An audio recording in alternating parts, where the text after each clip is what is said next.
In this video, we are going to work on graphing absolute value functions. Let's take a look at this first function, where f of x is equal to the absolute value of x. So, let's make a table.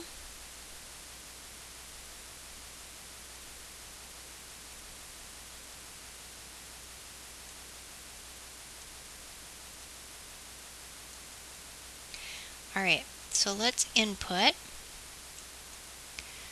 several x values. Let's start with, let's do -2, -1, 0, 1, and 2, so we get a good shape for our absolute value function.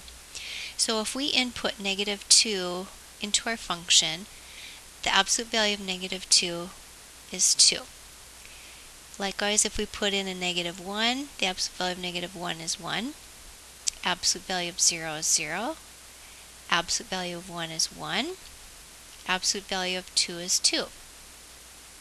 So let's go ahead and graph those points. We have -2, +2, -1, +1, 0, 0, 1, 1, and 2, 2. If we take a look at this, this is the graph of the absolute value function. It makes a V, and this particular one is called the parent function, and that is because it has a starting point which is called the vertex at 0, 0, and it is opening up. It's a standard shape of a V, and there is nothing else outside of that function to change or shift it. So this is called the parent function, and we'll base all the rest of the functions off of this one. We define absolute value of x as being, if x is greater than 0, then that will be the x value. If the domain x is equal to 0, then the absolute value will be 0. And if the domain is less than 0, then it will be the opposite of that. Here is some important information as we work on absolute value. This is the general form of an absolute value equation. Y, which we can also call f of x, is equal to A. A is the leading coefficient of the absolute value of x minus h plus k.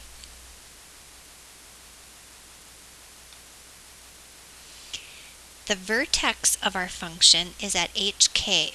So remember that the general form is x minus h. So sometimes that's a little bit tricky, but remember what we're going to do is actually take the opposite of what we see, because the minus is part of the formula. So if this said -2, the x part of the vertex would actually be a +2.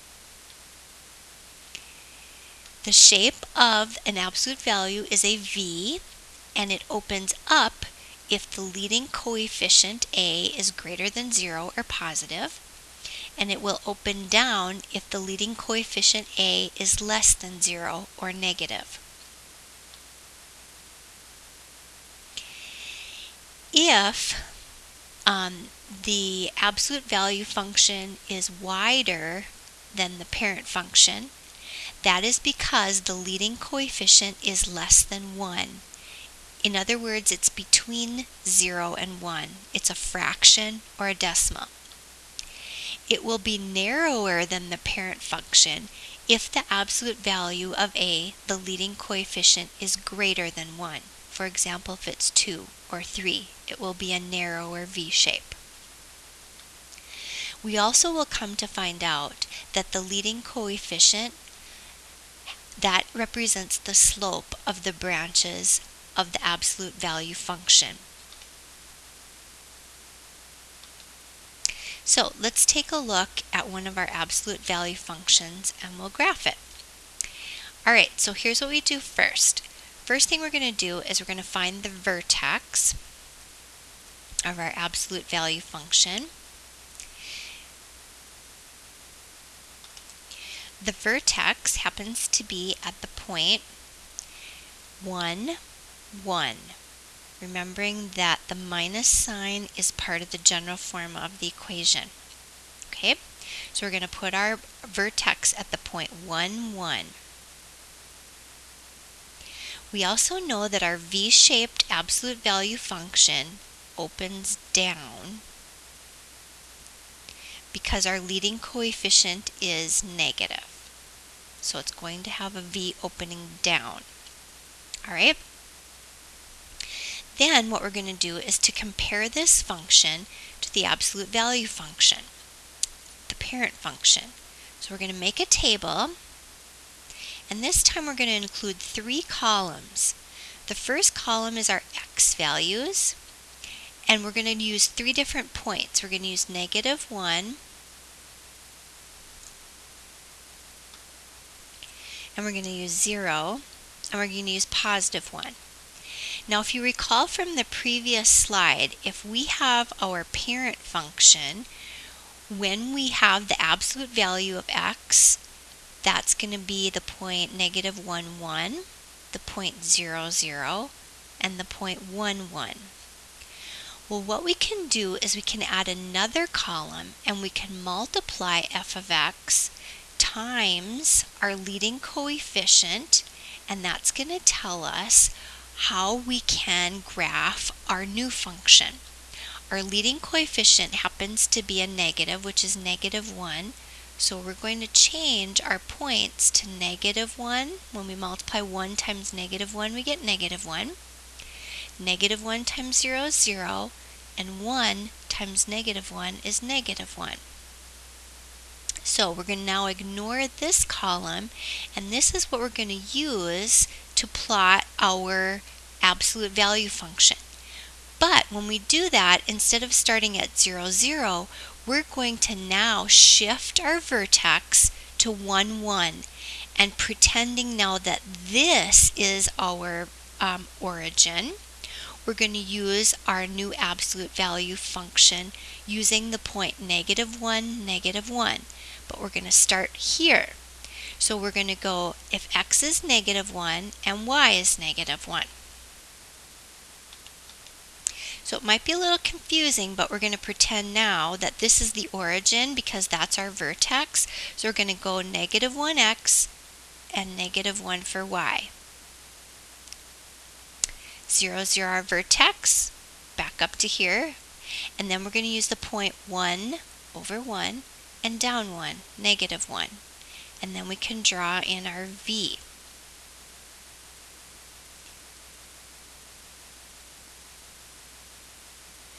So graphing becomes quite easy when we use the parent function. The parent function again is simply shifting our vertex from the original 0, 0 position and then filling in our f of x by multiplying the parent function times the leading coefficient, and then these 2 columns are going to tell us what our coordinates are based on our new vertex. Let's try another example. Okay, here's our function. We have y equals 4, absolute value of x minus 3 minus 2. Our vertex is at the point 3, -2. We know that our function opens up because our leading coefficient is a +4.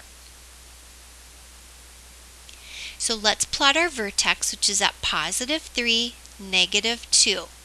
And we know that it's going to open up. We also know that because the leading coefficient is a +4, our absolute value function is going to be quite narrow. Again, let's take a look at our parent function, and that was the first function that we graphed and made our table. So our parent function, if we pick the values -1, 0, and +1, our absolute value was at 1, 0, and 1. But now we want to multiply our function times our leading coefficient. Our a value is 4, so we're going to multiply each of these by 4. And now we're going to use these two columns as our coordinate points to graph on the coordinate plane, but beginning from our new origin, which is where our vertex is. So our first point is -1, 4. So that means we're going to go x1 to the left and up 4. 1, 2, 3, 4. We're now going to go 0, 0. That's where we're at right here at our new origin. And then our last point is at 1, 4. So we're going to go 1 to the right and up 4. And that v becomes our new absolute value function. And if it's a little bit easier for you to draw the pattern in, you might want to draw one more point so that you can get a better shape, since it's quite a narrow v for this absolute value function.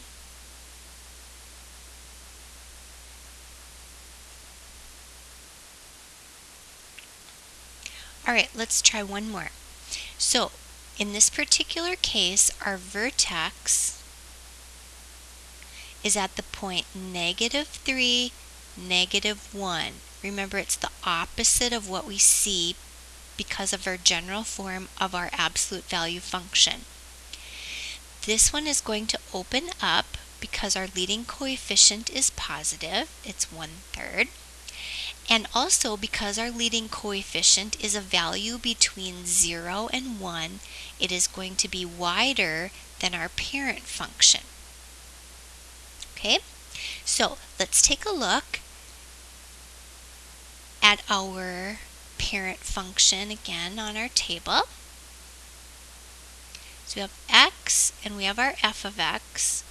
Remembering, if we plug in the points 1, -1, 0, and 1, when we did our parent function, we took the absolute value of each of those to find our f of x. Now in this case, what we're going to do is we're going to multiply our leading coefficient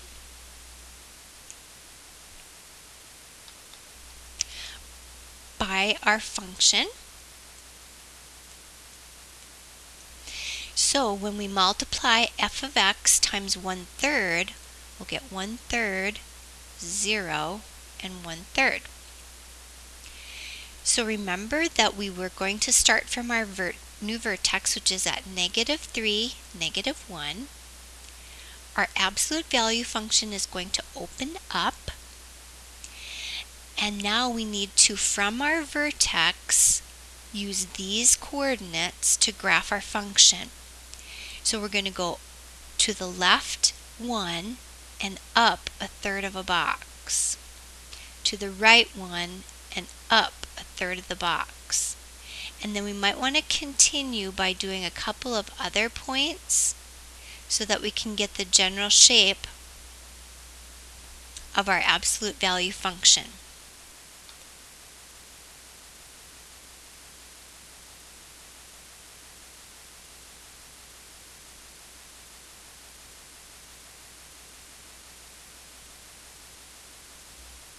Okay. I would like to show you one other trick that some of you may have noticed already. So in the last example, we do remember that our vertex of this particular function was at -3, -1. So that's at -3, -1. In the second or third slide, we talked about that the leading coefficient of a also represents the slope of our absolute value function. So if you would go up 1 and over 3 to the right, and then up 1 and 3 to the left, that's also another way that we can draw our absolute value function. And please don't forget to put the arrows on the ends of your V, as well as using the idea of the parent function. So to wrap up and review, we have our absolute value function form, our parent function form, the vertex at HK. If a is greater than 0, it opens up, and the leading coefficient being less than 0, opening down. And if the absolute value is less than 1, meaning that it's between 0 and 1, then it's going to be a v wider than our parent function. And if it's greater than 1, it's going to be narrower than our parent function. Please remember to complete the reflection.